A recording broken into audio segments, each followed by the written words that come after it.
are very important people here today. They are the authorities worldwide known. Dr. Mona Bhatia, Chief of MRI and Imaging Center in Escort Fortis Hospital in Delhi, and I have with me Dr. Emil Bera, who is the Chief of Imaging in the Fortis Hospital, Gurgaon. Imaging is a very important modality. We know it in our heart. If there is no imaging, we cannot know anything and we will be totally blind in our understanding, in our management skills for any patient anywhere in the world. Imaging has really evolved over the last few years, and there are so much of advances that unbelievable. I am basically an echo man. It's also an imaging. So I do a real-time imaging by echo, but number of times I have to take the help of CT scan and MRI as a multi-modality approach so that I can give a better outcome or better results. So we have with us Dr. Mona Bhatia, a very pleasant lady. Let me see what she has to speak. Mona, we are welcome on this platform. And I really wanted to ask you, what do you think is the role of cardiac MRI in the years to come? Because do you feel is there a competition between the MRI authorities and the echo authorities, or it's a complementary?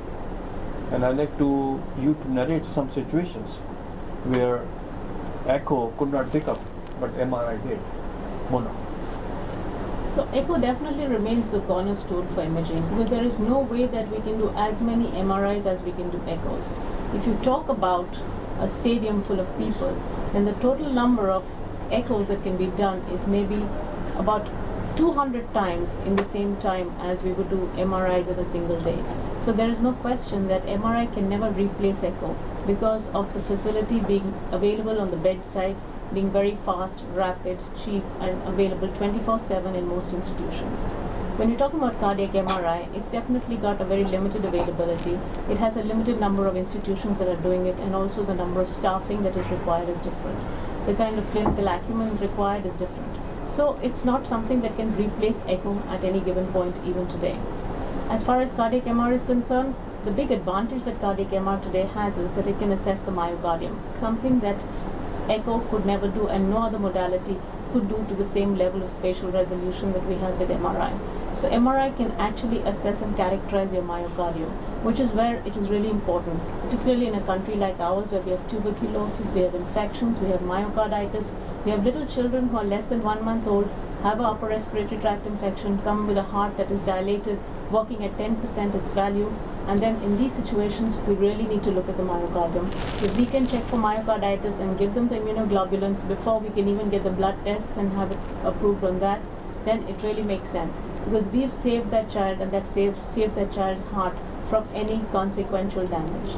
This is where we really think it makes a tremendous difference in the evaluation of myocarditis. There's lots of dilated cardiomyopathies that have always been there in our country, who in the past have been idiopathic. They've never known what was the cause. Now we know the infection, we know it's tuberculosis, we know we can treat it, we know we can improve it, we know that the patient will not have sudden cardiac death.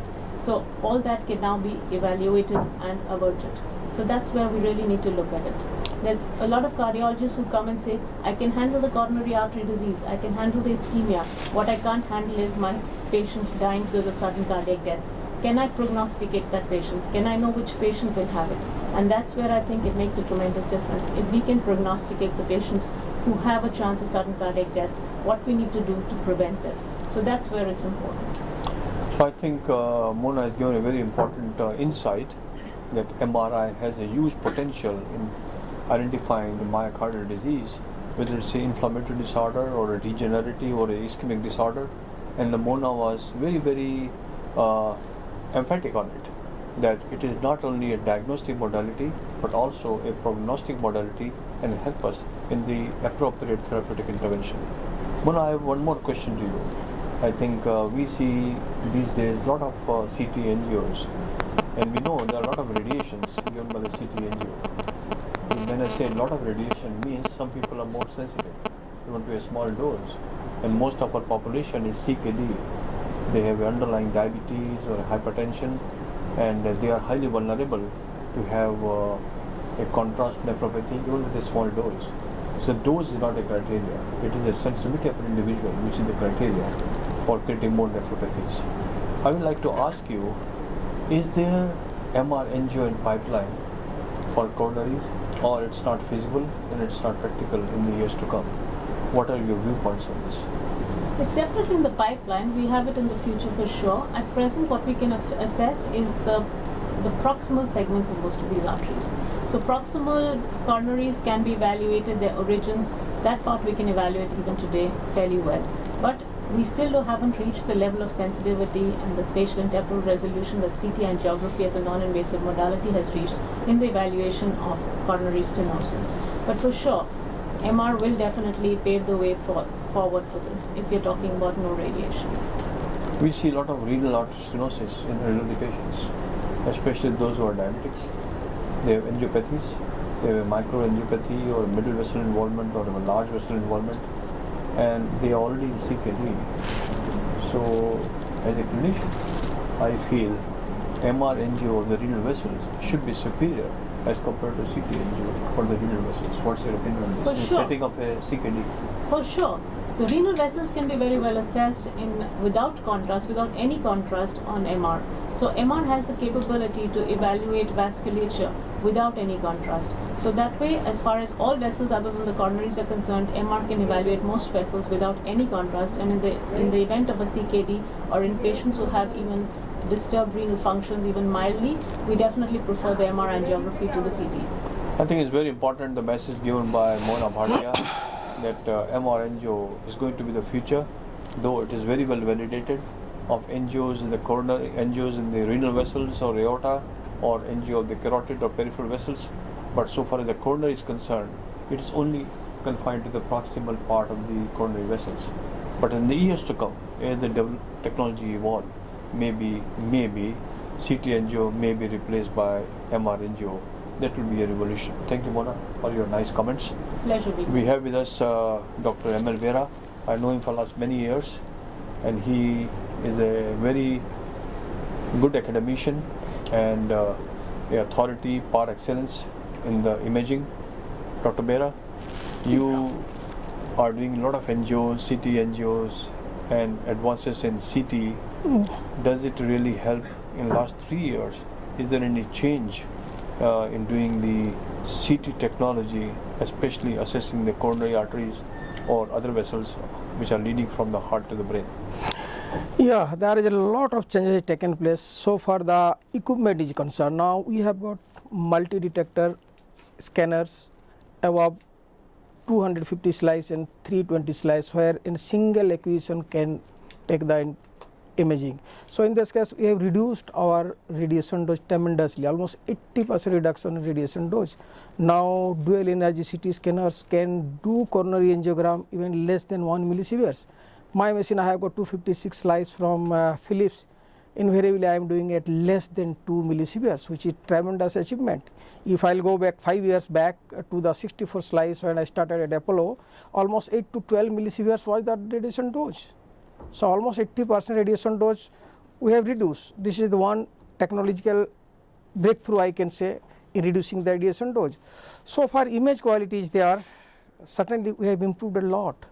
Not only the basic morphological imaging, we have also advanced in various functional as well as etopathological factors to reduce, to determine, like normal calcium score, your normal anomalous origin course as well as plaque characterization. This is a common imaging protocols now with CT angio. Now beyond that, what? Now we are going about the acute chest pain in emergency department. This is a great breakthrough I can tell you, where by doing a simple coronary angiogram in a non-ST patients, we are able to achieve what's a 58% reduction in hospitalization period, almost 35% reduction in the cost. These are the various advancements taken place because it has got a very high negative predictive value, almost 99 to 100%. So we are taking advantage of this aspect. Once we say there is no coronary disease, these patients can be diagnosed much earlier from the hospital with less cost to the patient. Similarly, functional studies, yes, there is a lot of development taken place in myocardial perfusion studies and CT-FFR, which are the major breakthrough in decision making, whether stenotic vessels need intervention or not. That FFR will give. Otherwise, earlier what we used to do, catheter angio plus IVAS, two factors are both are invasive and both are considered for vascular mapping and thereafter decision making. Now non-invasively we can do, which is a great breakthrough. I don't need any extra imaging, simple same acquisition for the morphological imaging, I can go for the CT-FFR. Now another etiopathogenesis like epicardial fat assessment, endothelial sharing states, these are the now latest in offing, and lot of software has been developed, but commercially nothing is available to assess these etiopathogenic factors which are responsible for atherogenesis and their progression. And Dr. Bera, I think you made a very important point. The CT angio has got a huge role, and even the dose requirement is reduced, and people are getting a lot of information. I just want to ask you, if a patient got a significant TVD and he's got a patient of CKD, what will be your recommendation? How many CT angios he can undergo in a year? 2 or 3 or 4 if required? Because there are people who are diabetic severely and the atherosclerosis progression is very, very fast. Even if they have angioplasty, the restenosis rate is very high. So we need to have a re-evaluation. So what is the frequency of re-evaluation possible? What are your recommendations? That's absolutely based on your clinical assessment. If patient has developed restenosis clinical sign, then it has to be done. And in that case, CT is the possibly non-invasive modality. So far, diabetes mellitus CKD is concerned, these are the major constant for CT because you have to give ionic contrast, non-ionic contrast, which has got nephrotoxicity. But with the, if it is a borderline, then we can do with the isosmolar contrast. Only one question more, Dr. Bera. I think recently it has been seen that a lot of patients of pulmonary embolism are being diagnosed. One of my own colleagues just recently before coming here had a pulmonary embolism, and he underwent an echo test. There was no evidence of pulmonary embolism by echo. We found his immediate tibial TR, the RA and the RB were absolutely normal, pulmonary artery pressure was absolutely normal, and there was no evidence of thrombus anywhere. But as he went for CT, he wanted to know whether it's a coronary event, and while doing a CT, they caught it. It is a filling defect in the RPA and LPA. Do you find the pulmonary embolism is the disease which can be diagnosed very meticulously and in a more effective manner as compared to echo? So far as the RPA, LPA or MP is concerned, and even the peripheral vessel of the pulmonary artery, you can delineate better. Yeah, CT is excellent modality so far P is concerned. In fact, while I was working at Apollo, I had given a thesis work to my DNB students, D-dimer versus CT angio.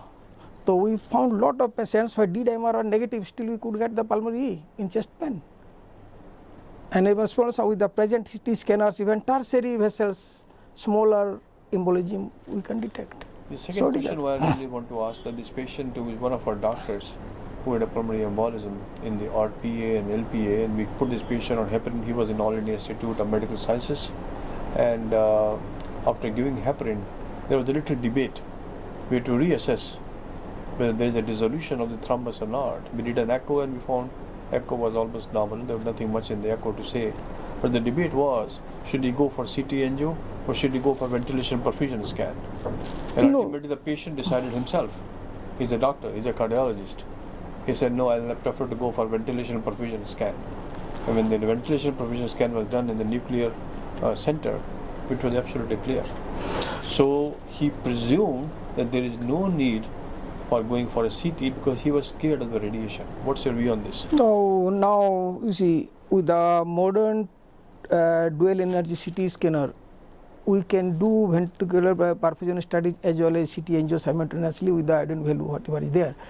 But regression of the thrombus, it is even as partial recanalization, say 70%, still thrombus is there outside, perfusion will be normal. No, how to know what is the resolution of the thrombus? My question is, the number of times we have to decide how long to give anticoagulants, because in this particular patient he has some surgical intervention for varicose veins and sclerotherapy. So this was the likely source. He had no primary cause, and there was no secondary cause here except what I'm mentioning to you is the sclerosing of the varicose veins. So even if you find there is a thrombus, a residual thrombus, will it make a difference so far as the therapeutic intervention is concerned, or we take it for granted that any such patient whose ventilation perfusion scan is normal, we give for 6-month anticoagulants and there is no need of CT angio. That is a normal protocol. Once D-dimer should be there. Once a thrombus is there, once we assess them fast, there is there. Now it will go for chronicity. If it is not resolved, it will calcify, it will make a partial luminal obliterations, that will go for chronic stage. So then there will be, in late stage, they may develop chronic pulmonary thromboembolic hypertensions. These are various aspects. What is the protocol?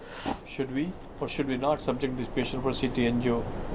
No, that is on the clinical assessment, absolutely. Protocol. What is the protocol? The reason is, as I mentioned to you, echo is clear, patient is asymptomatic now. When he came to the hospital, on the slightest exertion while he's speaking, he used to have No, desaturation. truly speaking, on these regards, I haven't got any protocol. Neither I have, the best of my knowledge, might be there, but I don't know. I am So confessing. it's very, very important. I think Dr. M.L. Bera has mentioned very clearly the CT angio has got a huge scope. We should not be worried. We can use the contrast, which is a very, very specific and will not produce a addition of an insult to the compromised kidney state. We can use the contrast in a small dose. It will not deteriorate the renal functions. And he also mentions very clearly that CT angio has a huge role, on the contrary, a role better than the echo for detection of thrombus burden, especially in the right pulmonary artery or left pulmonary artery or even the peripheral vessel of the pulmonary artery. And he says, though there is no appropriate protocol, but these patients can be followed meticulously, maybe after 3 months or 6 months, to see how much is the residual clot. I am really thankful to both Dr. Mona Bhatia and Dr. M.L. Bera for giving a very, very important information on the imaging technology in the years to come. Thank you, Dr. Bera. Thank you.